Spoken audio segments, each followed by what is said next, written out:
If you're watching this, then you already know how subtraction works. At least I hope so. But how could someone actually figure out how to subtract in the first place? Let's understand how to subtract using primitive Roman numerals here on Inductica.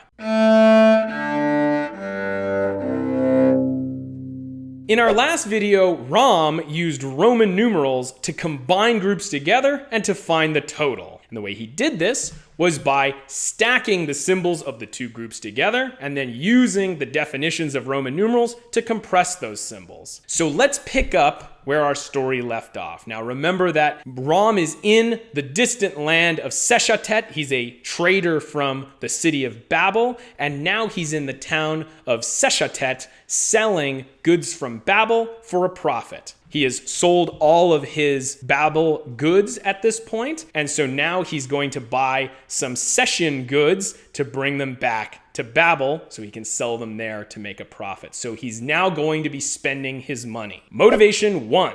Rom has just purchased a large keg of beer for 10, 5, and 2 coins. The Sessions are known for their beer, which they make using their wheat crops. Rom now knows that he has 10, 5, and 2 less coins than he had before. So now that Rom has spent these coins, he could count the remaining coins. He wants to know how many coins he has left so that he can allocate his coins for further transactions. So he could just count the coins, but maybe there's a faster way. So this leads him to the following question. Question 1. How can I use my written numbers for my coins and a written number for how many coins I just spent to quickly find how many coins are left? Investigation 1.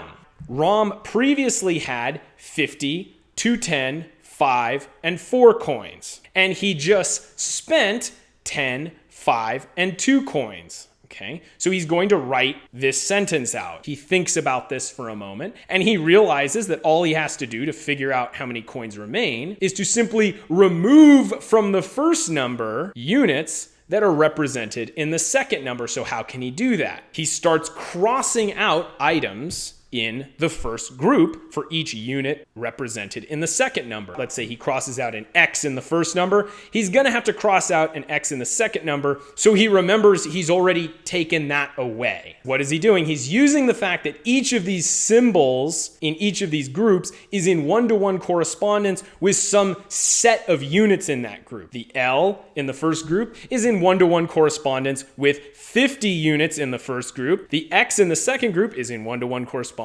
with 10 units in the group that was taken away. And so he's using a prior induction, which is Roman numerals. So he's using the basics of his systems of Roman numerals here. You can see how he proved that in the link to that previous video. But all he's going to do now is cross out symbols in the first number with symbols in the second number. So he crosses out the 2 10s, then he crosses out V, and finally he crosses out 2. At the end, Rom sees that he has 50, 10, and 2 coins. Conclusion 1. To find the quantity left over when a subgroup is removed from a group, write down the quantity of the group, then write down the quantity of the subgroup to be removed. Then cancel symbols in the subgroup being removed with symbols in the original group. So this is a method that Rom can use to do subtraction. He finds pretty quickly that it's not that simple though. Motivation 2. This is the first induction where we actually need to do kind of 2 stages to get to the end of the full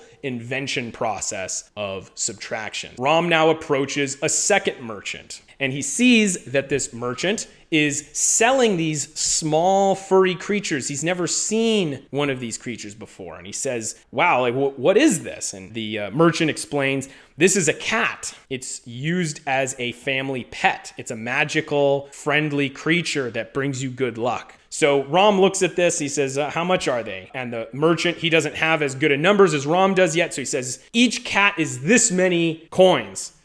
And Rom says, I mean, that's ridiculous. I'm not going to spend that much on one of these animals. You can't even eat them. There's not much meat on them. And so he says, no, sir, you don't eat these. These are magic creatures that are sacred, and they're great to just keep in the house as a companion. And so Ram thinks about this and he realizes there's actually a guy who can use something like this. I think I have a buyer who's really going to love this. So what Ram says is he says, I'll give you this many for each of them if I buy 4. Okay, so he makes him a deal. At first, the merchant is a little skeptical, like, I mean, this many is a lot less than this many. What Ram then does is he does some addition. He writes out 5 and 2, 5 and 2, 5 and 2. He writes that out. He does Roman numeral addition, and he finds that comes out to 210, 5 and 3. And so he puts that many coins out on the table, and he says to the merchant, you get this many coins for 4 of your cats. And the merchant, like, holy moly, that's so many coins. The merchant can't really reason about numbers quite as shrewdly as Ram can. And so he just says, wow, that's a ton of coins. I guess I'll take the deal. So he takes the deal. Ram has now acquired 4 cats, for better or for worse. And so he gives the merchant the coins. He acquires the cats. And now Ram wants to know, how many coins do I have left for further transactions? So he's going to first write this out. He's going to say, I had 50, 10, and 2 coins, and I took away 2, 10, 5, and 3 coins. So one thing he's going to do at this point, he's going to get sick of writing the word take away. So he just puts this symbol there to represent the taking away, the subtraction. So he starts with the same method as he used before. He's going to cancel. So he cancels an X and 2 units from each group. But now he looks at what he's got now and he's got nothing left to cancel. Well, he knows he can cancel because it's not like he spent more money than he had. So he knows cancellation is possible, but he's not sure what to do here. So that leads him to the following question. Question 2. How can we take away a lesser symbol, such as X, V, or 1, from a greater symbol, such as L? Investigation 2. Ram realizes that since L is 5 X's, he can change the L into 5 X's. This is going to allow him to cancel out one of the X's in the amount being removed, okay? And so now he only has to remove 5 and 1. Well, he can't remove 5 anymore, but an X is 2 5s, so he can expand one of his X's into 2 5s, and that V gets canceled now. Finally, he's got to get rid of 1 more, so he expands one of his V's into 5 units and cancels one of the units. Finally, he's able to come to the conclusion that he has 2, 10, and 4 coins remaining. Conclusion 2, and this will be the full final conclusion for this unit because it gives us the full subtraction algorithm. When removing a subgroup from a group, one may use subtraction to find what remains of the group. To subtract, write down the quantity of the group, then write down the quantity of the subgroup to be removed. Then cancel identical numerals in the group and the subgroup until no further cancellations can be made. Then expand greater numerals in the group into lesser numerals, which are equivalent to numerals in the subgroup, so that these numerals may cancel. Repeat this process until all the numerals in the subgroup have been canceled. The numerals remaining in the group will then represent the remaining quantity of the group. So, Ram has figured out now how to subtract.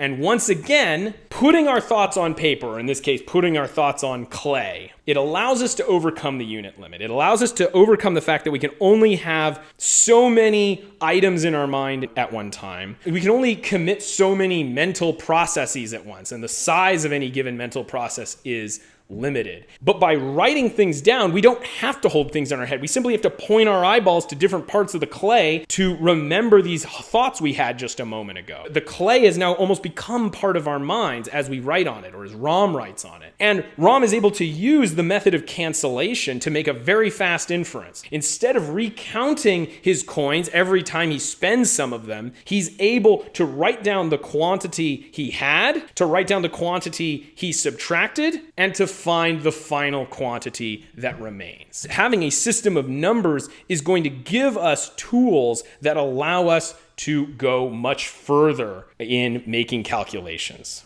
So if you'd like to see the next chapter of this epic mathematical journey, hit subscribe or watch the next video to find out how Ram uses his numerals to speed the process of repetitive addition. This video is part of a longer series dedicated to reproving the essential ideas of math and physics by showing an actual process of observation and reasoning steps scientists could have taken to prove these conclusions. Observational proofs, also known as inductive proofs, give us a deeper, reality-based understanding of these abstract ideas and demonstrate the proper method of scientific proof. This series starts with cavemen counting rocks and will continue all the way to the frontiers of quantum and relativistic phenomena.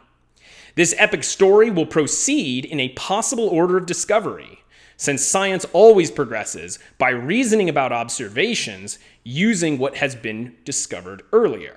To discover the long-term goal and the true power of this project, visit my channel page for more information. To see the playlist for this series or to see my channel, just click on the links on the screen. Finally, if you'd like more lectures like this, just go to patreon.com/Inductica. For just $5 a month, you gain access to the written, rigorous forms of these proofs, as well as my 34-hour lecture series, An Inductive Summary of Physics. I'll see you in the next video as this inductive journey continues.